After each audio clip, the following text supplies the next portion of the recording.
Hello mga kapani, ngayong araw nga na ito ay pupunta kaming lawa at titingnan namin kung pwede kaming mamingwit. At yun na nga mga kapani, hindi namin ini-expect na meron pala ditong namimingwit. At meron kaming nakita dito na namimingwit na sobrang laki na nahuli nila. Yun na nga mga kapani, hindi ko lubos maisip at hindi ako makapaniwala yung isdang nahuli nila na sobrang napakalaki ay pakakawalan nila. At yun na nga mga kapani, napaisip na lang ako baka libangan na lang nilang pamimingwit dito sa Europe. At lalo na ngayon dito sa Europe ay summer. At yun na nga mga kasama ko, sabi nila mapapasana all ka na lang. Paano hindi mapapasana all? Eh kung sa Pilipinas ito meron ka ng 5 araw na ulam. Mga kapani, kayo kaya ganyang kalaki ang mahuli ninyo, pakakawalan nyo pa kaya? Pero iba talaga dito sa Europe, wala tayong magagawa kung hindi tingnan na lang kung paano pakawalan ang isda.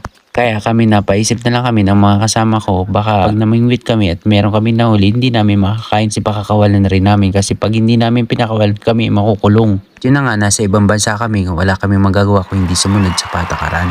Lalo na mga tao dito sobrang